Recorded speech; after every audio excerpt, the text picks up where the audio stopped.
The champagne tower looked perfect under the crystal chandeliers. My son Michael's 40th birthday party at the Riverside Country Club was going exactly as Karen, my daughter-in-law, had planned. What she didn't know was that I had planned for this night too. For 6 months, I'd been waiting for this moment. The moment when she would finally reveal herself in front of everyone who mattered. I took a sip of water and watched her work the room. Her laugh too loud, her smile too bright. My hand shook slightly, not from age, but from the weight of what I knew, what I'd discovered, what I was about to do. Let me back up. 18 months ago, I lost Margaret, my wife of 41 years. Pancreatic cancer took her in 7 months, from diagnosis to the end. Those were the hardest months of my life. I'm a retired pharmacist. I understood every drug, every protocol, every percentage point of her prognosis. Understanding didn't make it easier. Michael was devastated. He loved his mother. We all did. Karen, on the other hand, seemed more concerned with the estate planning than the eulogy. I remember her pulling me aside at the funeral reception. "Richard, we need to talk about the house," she'd said, her hand on my arm, her voice soft but insistent. "Not now, Karen. I know. But eventually, you can't maintain that big place alone. It's too much for you." I'd pulled away. Margaret had been in the ground for 3 hours, but Karen was patient. I'll give her that. She waited a respectable 4 months before bringing it up again. Then 6 months. Then it became a regular topic at Sunday dinners. "Dad, have you thought about downsizing?" Michael would ask, clearly coached by his wife. "I'm fine where I am. But the stairs, the maintenance, the property taxes." I said I'm fine. I'd raised Michael in that house. Margaret and I had our first kiss on the porch swing. We'd planted the oak tree in the backyard when Michael was born. Every room held a memory. I wasn't ready to let that go. Maybe I'd never be ready. Karen's campaign intensified. She started bringing me printouts of senior living communities. "Look at this one, Richard. They have a pharmacy on site. Isn't that perfect for you?" I smiled and filed them in the recycling bin. Then came the Sunday dinner when everything changed. It was 8 months after Margaret's death. Karen had made her famous pot roast. Though everyone knew famous meant she'd bought it from the gourmet shop downtown and reheated it. My granddaughters, Emma and Sophie, ages 7 and 9, were chattering about their school play. "Grandpa, will you come watch me be a tree?" Emma asked. "I'll be in the front row, sweetheart." "If you're still living nearby," Karen said, setting down her wine glass. The table went quiet. "What's that supposed to mean?"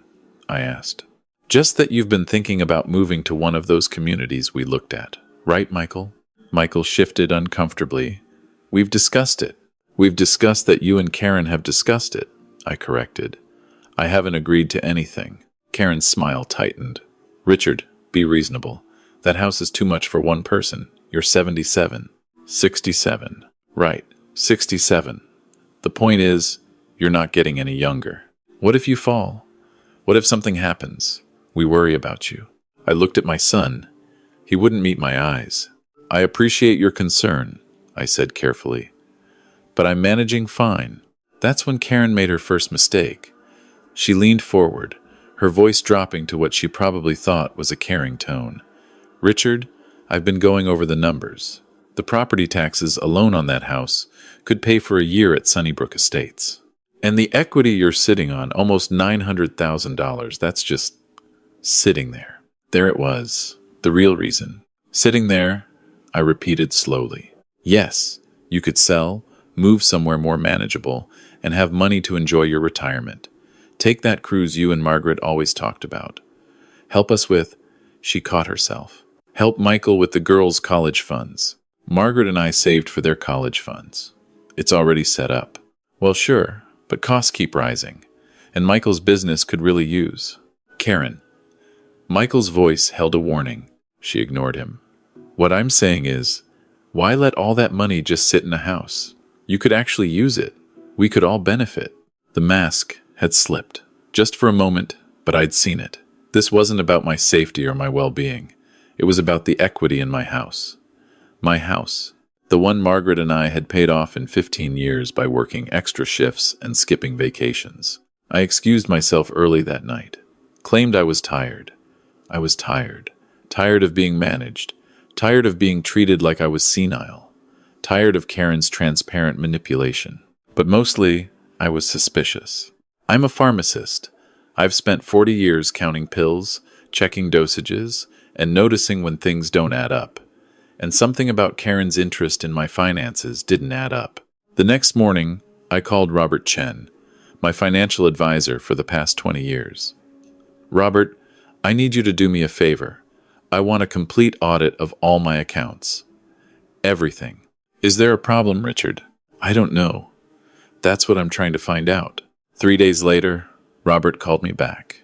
His voice was grim. Richard, we need to meet. In person. Today. We met at his office. He spread printouts across his desk, his finger tracing lines of transactions. Richard, in the past 8 months, there have been 17 unauthorized withdrawals from your checking account. Small amounts, 200 here, 300 there. They're spaced out, probably hoping you wouldn't notice in your grief. My chest tightened. How much total? $4,700. Who? Robert pulled out another sheet. The transactions were made using online banking. Same IP address each time. He showed me a list of dates and times. Every Thursday afternoon. Every Thursday when I had my standing volunteer shift at the community health clinic. Every Thursday when I gave Karen and Michael my spare key so Karen could tidy up and make sure I hadn't left the stove on. Can you trace the IP address? Already did.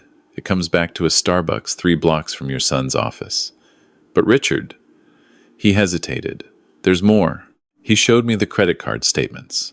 The one I rarely used, kept mostly for emergencies. Someone had been using it online.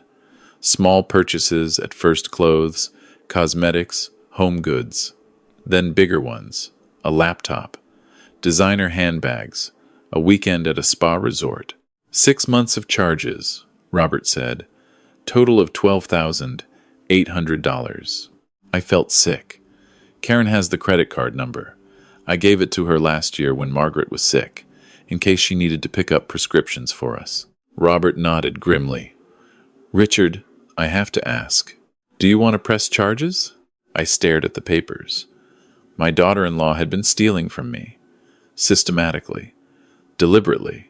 While I was grieving my wife. Not yet, I said slowly. But I want documentation of everything. Every transaction, every date, every detail. What are you going to do? I'm going to wait, I said. And I'm going to watch. Robert looked confused, but he nodded. I'll prepare a complete forensic report. I went home and did something I'm not proud of. I installed a small camera in my living room, angled toward the desk where I kept my bills and statements. I told myself it was for security. In reality, I wanted proof. The proof came 2 weeks later. I reviewed the footage on a Thursday evening. There was Karen, letting herself in with her key at 2:15. She went straight to my desk, opened the drawer where I kept my checkbook and statements. She photographed several pages with her phone. Then she logged into my computer. I'd watched her peek at my password months ago. I realized now, but had thought nothing of it and navigated to my bank account. She transferred $300 to an account I didn't recognize. Then she cleared the browser history, closed everything, and was gone by 2:45. My hands were shaking as I stopped the video. The next day, I made 3 phone calls. First to Robert, to set up a locked account she couldn't access. Second to my lawyer, Jim Davidson, an old friend from the Rotary Club. And third to a private investigator named Sarah Mitchell that Jim recommended. I need to know everything, I told Sarah. Where the money's going. What she's doing. Everything. Sarah's report came back in 4 weeks. It was worse than I'd imagined. The money Karen stole wasn't going to necessities. It was funding a lifestyle. Designer clothes. Expensive lunches. Weekend trips with her friends while Michael thought she was visiting her sister. And most damning regular hotel stays at the Marriott downtown. The same hotel. The same room. Every other Wednesday afternoon. Sarah had photos. Karen entering the hotel at 1 p.m., a man arriving 15 minutes later. The same man every time. Sarah had identified him. Derek Williams, a personal trainer at Karen's gym. I sat in my kitchen, the report spread before me, and I cried. Not for Karen, I'd stopped caring about her weeks ago, but for Michael, for my granddaughters, for the family that was about to shatter. But I was also angry, angry enough to be patient, angry enough to wait for the perfect moment. That moment came 3 weeks later when Michael called. "Dad, Karen's planning a 40th birthday party for me at the country club. She's really going all out. I hope you can make it." "Wouldn't miss it for the world," I said. The next 6 weeks were torture. I had to smile at Sunday dinners, had to nod politely when Karen brought up the house again, had to hug my granddaughters and pretend everything was fine. But I was preparing. Robert was preparing. Sarah was gathering final evidence. And Jim was drawing up papers. Which brings me back to the Riverside Country Club, to Michael's 40th birthday party, to the champagne tower and the crystal chandeliers and Karen's too bright smile. The party was in full swing. About 60 people, family, friends, Michael's co-workers. Karen had spared no expense. I wondered idly how much of it she'd charged to my credit card. I was standing near the bar when Karen's voice rang out, amplified by the microphone. "Everyone! Everyone! I want to make a toast!" The room quieted. Karen stood near the champagne tower, glass raised, beaming at Michael. 40 years ago, the world got a gift, my amazing husband, Michael. He's an incredible father, a brilliant businessman, and the love of my life. Her voice caught, perfectly timed emotion. And I want to thank someone else tonight. Michael's father, Richard. All eyes turned to me. I smiled, nodded. My heart was pounding. Richard has been so generous to us over the years, and I know he's been thinking about his future, about making smart decisions with his assets. In fact, she looked at me, her smile warm, her eyes calculating. I want to take this moment to announce some exciting news. Richard has decided to sell his house. Gasps around the room. Michael's head whipped toward me, confusion on his face. "It's the right choice for him," Karen continued, her voice confident, practiced.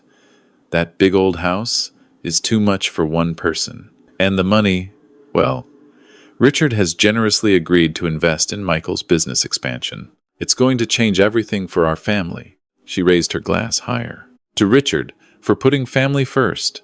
To Michael, for being the best husband and father. And to our future." "To our future," the crowd echoed.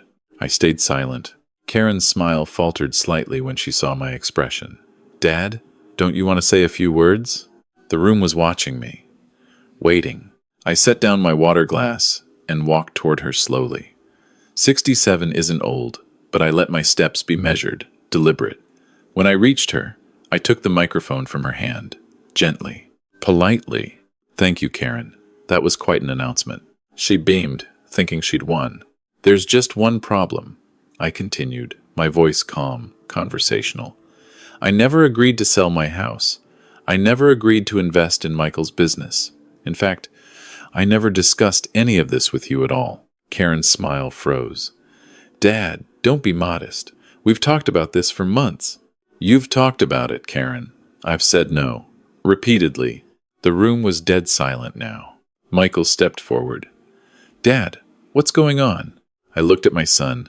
God, this was going to hurt him. But he needed to know. They all needed to know. "Michael, I need to tell you something. About 6 months ago, I noticed some irregularities in my bank accounts. Small amounts missing, then larger amounts on my credit card. Purchases I didn't make. Transactions I didn't authorize." Karen's face went pale. "Richard, this is hardly the time." "Oh, I think this is exactly the time. You made it public, Karen. You announced to 60 people that I'm selling my house to give you money. I think they deserve to know the truth." I pulled out my phone and projected it onto the screen Karen had set up for Michael's birthday video. The first image appeared, a bank statement with highlighted transactions. 17 unauthorized withdrawals over 8 months. $4,700. Gasps rippled through the crowd. Next image. Credit card statements. $12,800 in fraudulent charges. Spa weekends. Designer handbags. A laptop. all charged to my card while I was grieving my wife. Karen's voice was shrill now. This is ridiculous. Michael, your father is confused. He doesn't understand how banking works.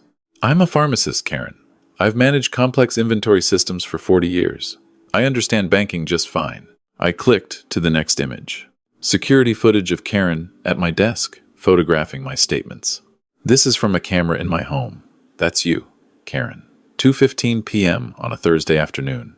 You used the key I gave you, trusted you with, to enter my home and access my private financial information. Michael's face had gone from confused to horrified.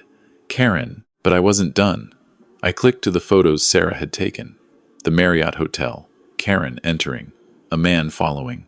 Every other Wednesday for the past 4 months, I said quietly. While you told Michael you were visiting your sister in Pittsburgh, Karen's glass slipped from her hand and shattered on the floor. The room erupted in whispers. Michael stood frozen, staring at the screen. The man in these photos is Derek Williams, I continued. Your personal trainer, Sarah Mitchell, the private investigator I hired, has a full report. Dates, times, hotel receipts, all documented. You hired a private investigator? Karen's voice was shaking now, the mask completely gone. I did, and I'm glad I did, because I also found this. I clicked to the final image. A bank account in Karen's name alone, $43,000 in deposits over the past year. Money transferred from my accounts, from Michael's business account, from your own mother, who thought she was helping with emergency medical bills for the girls. There were no medical bills. Were there, Karen? Silence. You've been stealing from everyone, lying to everyone. And tonight, you tried to publicly force me to sell my home so you could take even more. A voice came from the doorway. Excuse me, is this the Harrison party? Everyone turned. 2 people entered. One was Robert Chen, my financial advisor, carrying a leather portfolio. The other was Sarah Mitchell, the private investigator. Robert, I said. Perfect timing. Do you have the documents? He nodded and handed me the portfolio. I pulled out a thick stack of papers. This, I said to the room, is a complete forensic analysis of every fraudulent transaction Karen has made using my accounts. Every transfer, every charge, every theft, all documented, all notarized, all ready to be turned over to the police. Karen found her voice. You can't prove anything. It's a misunderstanding. Michael, tell him. But Michael wasn't looking at her. He was looking at the photos on the screen, at the bank statements, at the hotel. His face had gone from shock to something harder, something colder. How long? He asked quietly. Michael, how long, Karen? Her mouth opened and closed. No sound came out. The affair started 8 months ago, I said, my voice gentle now. The theft started 18 months ago, right around the time Margaret was diagnosed. Michael's eyes closed. When they opened, they were wet. While Mom was dying, you were stealing from Dad while Mom was dying. It wasn't like that, Karen's voice cracked. We needed money. Your business was failing. The bills were piling up. I was trying to save our family. By stealing from my father? By cheating on me? By lying about everything? Michael's voice rose. By trying to force him to sell the house where I grew up, where Mom died, where every memory of our family lives. That house is just a house, Karen screamed. Bricks and wood. It's not worth throwing away our future. Get out, Michael said. What? Get out. Leave. Now. Michael, please. Get out. Karen looked around the room, at 60 faces staring at her with disgust, with pity, with contempt. Her perfect party had become her public execution. She grabbed her purse and ran. We heard the sound of her heels clicking across the marble floor, then the slam of the door. The room stayed silent for a long moment. Then Michael walked to me, tears streaming down his face, and pulled me into a hug. Dad, I'm so sorry. I'm so sorry. I held my son while he cried. The room slowly began to empty, guests quietly making their exits, leaving us our privacy. Robert and Sarah packed up their things. Jim Davidson appeared. I'd asked him to wait outside with divorce papers already prepared. Michael signed them that night. The party decorations looked absurd now. The champagne tower, untouched, The birthday cake with its 40 candles, uncut. The banner that read, "Happy Birthday, Michael," hanging cheerfully above a scene of devastation. But as Michael and I sat in the empty ballroom, as my granddaughters came over to hug their grandfather, Karen's mother had taken them to the game room when things got heated. Thankfully, I felt something unexpected. Relief. Not satisfaction at Karen's exposure. Not joy at her humiliation. Just relief that the truth was finally out. That the lies were over. That I could stop pretending. Stop watching. Stop waiting. "Dad," Michael said, wiping his eyes. "The house. You're keeping it, right?" I smiled. "Every brick and board of it." "Good, because Emma and Sophie are going to need somewhere to come for Sunday dinners. Just maybe I'll do the cooking from now on." That got a small laugh from both of us. The divorce took 6 months. Michael filed for full custody and got it. Karen's theft and infidelity didn't look good to the judge. She was ordered to make restitution, though I knew I'd never see that money. She'd spent it all, and then some. Michael's business was struggling, as Karen had said, but not failing. We worked with Robert to restructure his finances. I did help him on my terms, as a loan with clear repayment terms, not as a victim of theft. Karen moved to Florida to live with her mother. We heard, through mutual friends, that Derek, the personal trainer, had broken things off the moment the scandal went public. Some Prince Charming. As for me, I still live in the house on Maple Street. The oak tree Michael and Margaret planted is 41 years old now, its branches reaching across the backyard. The porch swing still creaks the way it did when Margaret and I used to sit there in the evenings. Emma and Sophie come every Sunday. Michael usually brings takeout. His cooking skills are improving, but slowly. We eat dinner at the same table where Karen once tried to manipulate me into giving up everything. Sometimes I think about that night at the country club, about the moment Karen's mask finally fell, about the look on her face when she realized I'd been 10 steps ahead of her the whole time. People have asked me how I knew, how I figured it out. The truth is, I didn't know everything, but I knew enough to be suspicious. And once I started looking, really looking, the pieces fell into place. Margaret used to say, I had a pharmacist's brain, detail-oriented, careful, always double-checking. She was right. It's the same instinct that made me recount prescriptions before handing them over, the same caution that made me verify every dosage. That instinct told me something was wrong. I just had to be patient enough to prove it. Last week, on what would have been Margaret's and my 43rd anniversary, I sat on the porch swing and looked at the stars. I like to think she knows I protected what we built together. Our home, our family, our legacy. Emma's tree costume from her school play hangs in the closet upstairs. She's going to be a rainbow next year, she tells me. She's already making me promise to sit in the front row again. I'll be there, and I'll be sitting in the living room of the house on Maple Street when I'm 80 and 90, if I'm lucky. Because this house isn't just bricks and wood, no matter what Karen said. It's 41 years of marriage. It's Michael's first steps in that hallway. It's Margaret's laugh echoing through the kitchen. It's Sunday dinners and school plays and porch swings and oak trees. It's home. And no one, not Karen, not anyone was ever going to take that from me.